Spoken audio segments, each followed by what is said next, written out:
राधे राधे दोस्तों, स्वागत करती हूँ मैं आपका अपने चैनल पर। और आज मैं आपके साथ गुरु पूर्णिमा पर एक ख़ास वीडियो शेयर करने जा रही हूँ। इस वीडियो में मैं आपको बताऊँगी कि गुरु पूर्णिमा के दिन हमें किस प्रकार से पूजा करनी चाहिए और इसको गुरु पूर्णिमा क्यों कहा जाता है, इस दिन का क्या महत्व है और इस दिन हमें क्या क्या उपाय करने चाहिए और किन किन मंत्रों का जाप करना चाहिए। तो चलिए वीडियो शुरू करते हैं। गुरु का संपूर्ण जीवन हमें बहुमूल्य ज्ञान देने में ही गुजरता है। गुरु अपने हर शिष्य से स्नेह और लगाव रखते हैं। गुरु पूर्णिमा गुरु के इसी आशीर्वाद, प्रेम और त्याग को समर्पित है। इस दिन शिष्य अपने गुरु की आराधना करते हैं। ऐसा कहा जाता है कि प्राचीन काल में गुरुकुलों में जब विद्यार्थी निःशुल्क शिक्षा ग्रहण करते तो गुरु पूर्णिमा के दिन ही वे श्रद्धा भाव से गुरु को दक्षिणा देते थे। इसके बाद शिष्य अपने गुरु की आराधना करते थे। ऐसा करने के बाद ही शिष्यों को धर्म ग्रंथों, वेदों, शास्त्रों तथा अन्य विद्याओं की जानकारी दी जाती थी। कहा जाता है कि गुरु पूर्णिमा के दिन अपने गुरु के पास जाकर उन्हें वस्त्र, फल फूल और माला अर्पण करनी चाहिए। मान्यता है कि इस दिन गुरु से मिलने वाले आशीर्वाद शिष्य को अमूल्य ज्ञान प्रदान करता है। आषाढ़ मास की पूर्णिमा गुरु पूर्णिमा के रूप में मनाई जाती है।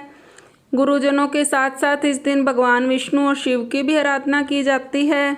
इस दिन श्रद्धालु सुबह जल्दी उठते हैं और सूर्योदय से पहले स्नान करते हैं। इसके बाद वो भगवान शिव या फिर भगवान विष्णु की पूजा करते हैं। कई लोग इस दिन व्रत भी रखते हैं और चांद देखने से पहले कुछ भी नहीं खाते। यह व्रत सूर्य के उगने के बाद से ही शुरू हो जाता है और दिन भर चलने के बाद रात को चांद देखने के उपरांत खोला जाता है। कहते हैं कि इस व्रत की दिव्य महिमा है। यदि विधि विधान से इस व्रत का पालन किया जाए तो यह उत्तम फल देता है। इस दिन हमें ज्ञान देने वाले और हमारे मार्गदर्शक गुरुओं की पूजा की जाती है। वैसे तो हिंदू धर्म में हर महीने पूर्णिमा आती है, लेकिन आषाढ़ मास में आने वाली इस पूर्णिमा का खास महत्व होता है, क्योंकि शास्त्रों में ये बताया गया है कि इस दिन महर्षि वेदव्यास का जन्म हुआ था, जिन्होंने महाभारत की रचना की थी। इतना ही नहीं, उन्होंने 18 पुराणों की भी रचना की थी, वेदों को विभाजित किया था, जिस कारण इनका नाम वेदव्यास प्रसिद्ध हुआ। गुरु पूर्णिमा को व्यास पूर्णिमा भी कहा जाता है।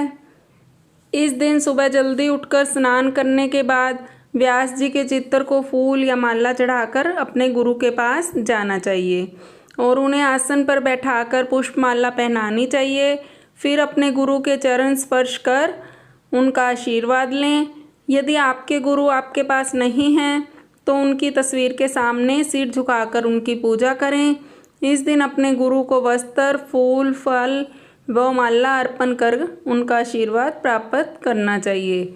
गुरु से मंत्र प्राप्त करने के लिए भी इस दिन को उत्तम माना गया है। साथ ही इस दिन गुरुओं की सेवा करनी चाहिए। इस दिन को व्यास पूर्णिमा क्यों कहते हैं, ये मैंने आपको पहले ही कथा में बताया है, पर विस्तार से इधर बता देती हूँ कि इस दिन महर्षि व्यास जी का जन्म हुआ था। ऋषि वेद व्यास जी ने मानव कल्याण के लिए वेदों को विभाजित करके उन्हें सरल बनाया। इस कारण उनका नाम वेद व्यास प्रसिद्ध हुआ। माना जाता है कि इनका बचपन का नाम कृष्ण द्वैपायन था।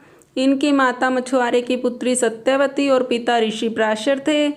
महाभारत काल में माँ के कहने पर वेद व्यास ने चित्रवीर्य की रानियों और एक दासी के साथ नियोग किया, जिसके बाद पांडु, धृतराष्ट्र और विदुर का जन्म हुआ। व्यास जी ने 6 शास्त्रों और 18 पुराणों की रचना की और इसी तिथि पर व्यास जी ने सबसे पहले अपने शिष्यों और मुनियों को शास्त्रों का ज्ञान भी दिया। इसी कारण गुरु पूर्णिमा या व्यास पूर्णिमा भी इसको कहा जाता है। कई लोग इस दिन व्यास जी के चित्र का पूजन करके उनके द्वारा रचित ग्रंथों का अध्ययन भी करते हैं। इस दिन हमें किन किन उपायों को करना चाहिए। इस दिन गौ माता की सेवा जरूर करनी चाहिए। पीले रंग की वस्तु का दान करना शुभ माना जाता है, इसलिए किसी ज़रूरतमंद या गरीब को दान अवश्य करें। इसके अलावा धार्मिक पुस्तकों का भी दान किया जा सकता है। इस दिन केले के पौधे विष्णु भगवान के मंदिर में लगाने चाहिए और साथ ही उनका पूजन करना चाहिए।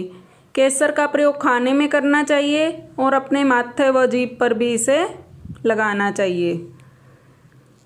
अपने गुरु और आराध्य की पूजा करके उनका आशीर्वाद प्राप्त करना चाहिए। साबुत मूंग को मंदिर में दान करना चाहिए। इस दिन हमें किन किन मंत्रों का जाप करना चाहिए वो भी मैं आपको बता देती हूँ। इस दिन हमें जो पहले मंत्र का जाप करना है वो है ओम गुरुभ्यो नमः।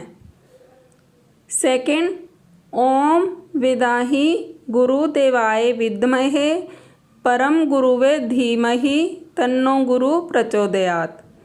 थर्ड, ओम गूम गुरुभ्यो नमः।